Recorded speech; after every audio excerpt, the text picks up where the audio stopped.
પ્રકરણ 9 ઘર્ષણ પાઠ્યપુસ્તકના સ્વાધ્યાયના પ્રશ્નોત્તર પ્રશ્ન 1 ખાલી જગ્યા પૂરો 1 ઘર્ષણ એકબીજાના સંપર્કમાં રાખેલી બે વસ્તુઓની સપાટીની વચ્ચે ખાલી જગ્યાનો વિરોધ કરે છે. ઉત્તર સાપેક્ષ ગતિ. 2 ઘર્ષણ સપાટીઓના ખાલી જગ્યા પર આધાર રાખે છે. ઉત્તર પ્રકાર. 3 ઘર્ષણ ખાલી જગ્યા ઉત્પન્ન કરે છે. ઉત્તર ઉષ્મા. 4 કેરમબોર્ડ પર પાવડર છાંટવાથી ઘર્ષણ ખાલી જગ્યા થઈ જાય છે. ઉત્તર ઓછું. 5 સરકતું ઘર્ષણ એ સ્થિત ઘર્ષણ કરતાં ખાલી જગ્યા હોય છે. ઉત્તર ઓછું. પ્રશ્ન 2 4 બાળકોને લોટણ સ્થિત અને સરકતા ઘર્ષણને કારણે લાગતા બળોને ઘટતા ક્રમમાં ગોઠવવાનું કહેવામાં આવ્યું. આ ગોઠવણ નીચે આપેલ છે. સાચી ગોઠવણ પસંદ કરો. આ વિકલ્પો જોઈ લો અને ધ્યાનથી વાંચો. ઉત્તર આવશે સી સ્થિત સરકતું લોટણ. પ્રશ્ન 3 આલિદા પોતાની રમકડાની કારને આરસના સૂકા ભોંયતળિયા પર આરસના ભીના ભોંયતળિયા પર બિસાવેલા સમાચારપત્ર અને ટુવાલ પર ચલાવે છે તો કાર પર જુદી જુદી સપાટી દ્વારા લાગતા ઘર્ષણબળનો ચડતો ક્રમ કયો હશે? આ વિકલ્પો જોઈ લો અને ધ્યાનથી વાંચો.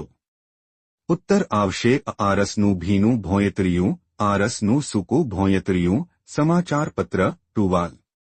પ્રશ્ન 4 ધારો કે તમે લખવાના ડેસ્કને થોડું નમાવો છો.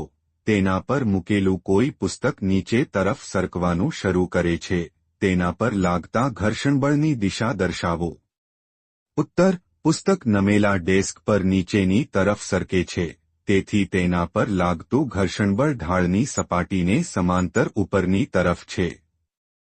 પ્રશ્ન 5 તમે સાબુના પાણીથી ભરેલી ડોલ આકસ્મિક રીતે આરસના ભોંયતળિયા પર ઢોળો છો. આ ભીના ભોંયતળિયા પર તમારા માટે ચાલવું સરળ હશે કે મુશ્કેલ? શા માટે? ઉત્તર સાબુના પાણી વડે ભીના થયેલા આરસના ભોંયતળિયા પર ચાલવું મુશ્કેલ છે, કારણ કે સાબુનું પાણી આરસની સપાટીને વધુ લીસી બનાવે છે. પરિણામે ઘર્ષણ ઘટી જાય છે અને આપણા પગ આરસ સાથે યોગ્ય પકડ જાળવી શકતા નથી, તેથી આપણે લપસી પડીએ છીએ. પ્રશ્ન 6 રમતવીરો ખીલીઓવાળા બૂટ કેમ પહેરે છે? સમજાવો. ઉત્તર ખીલીઓવાળા બૂટ પહેરવાથી જમીન સાથેની બૂટની પકડ મજબૂત થાય છે, એટલે કે બૂટ અને જમીન વચ્ચેનું ઘર્ષણબળ વધી જાય છે. તેથી રમતી વખતે કે દોડતી વખતે રમતવીર જમીન પર લપસી પડતો નથી. પ્રશ્ન 7 ઇકબાલને એક હલકા બોક્સને ધક્કો મારવો છે અને સીમાને તેજ ભોંયતળિયા પર એક ભારે બોક્સને ધક્કો મારવો છે. કોણે વધારે બળ લગાડવું પડશે અને શા માટે? ઉત્તર સીમાને વધારે બળ લગાડવું પડશે, કારણ કે ભારે બોક્સનું વજન બળ વધુ હોય છે, તેથી તે વધુ જોરથી ભોંયતળિયાને દબાવે છે, એટલે કે ભોંયતળિયા પર વધુ દબાણ લગાડે છે, જેના લીધે વધુ ઘર્ષણ ઉદ્ભવે છે. તેથી સીમાને ભારે બોક્સને ધક્કો મારવા માટે વધુ બળ લગાડવું પડશે. પ્રશ્ન 8 સમજાવો. સરકતું ઘર્ષણ એ સ્થિત ઘર્ષણ કરતાં ઓછું શા માટે હોય છે? ઉત્તર વસ્તુને સ્થિર સ્થિતિમાંથી ગતિમાં લાવવા માટેનું જરૂરી બળ એ સ્થિત ઘર્ષણબળનું માપ છે. જ્યારે વસ્તુની અચળ ઝડપી ગતિ ચાલુ રાખવા માટેનું જરૂરી બળ એ સરકતા ઘર્ષણનું માપ છે. બે સપાટીઓના ખરબચડા ભાગોના જોડાણને કારણે ઘર્ષણ લાગે છે. હવે સ્થિત ઘર્ષણના કિસ્સામાં બે સપાટીઓ વચ્ચેનું જોડાણ ખૂબ જ મજબૂત હોય છે, પણ સરકતા ઘર્ષણના કિસ્સામાં કોઈ વસ્તુ અથવા સપાટી પરના સંપર્ક બિંદુઓને બીજી ભોંયતળિયાની સપાટીના સંપર્ક બિંદુઓમાં ઘૂસી જવા માટે પૂરતો સમય મળતો નથી. તેથી સરકતું ઘર્ષણ એ સ્થિત ઘર્ષણ કરતાં ઓછું હોય છે. પ્રશ્ન 9 દર્શાવો કે કેવી રીતે ઘર્ષણ મિત્ર અને શત્રુ બને છે. ઉત્તર ઘર્ષણ મિત્ર છે. ઘર્ષણના ફાયદા નીચે મુજબ છે. એક ઘર્ષણને લીધે રસ્તા પર સરળતાથી ચાલી શકાય છે.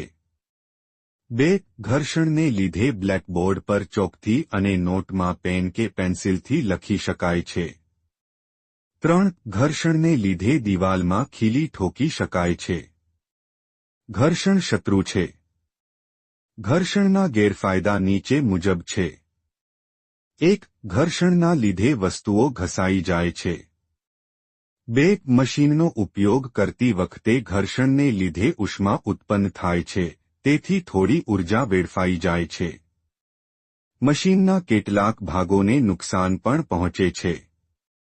3 ઘર્ષણને લીધે ગતિશીલ વસ્તુઓની ગતિ અવરોધાય છે, તેથી તેમની ઝડપ ઘટે છે.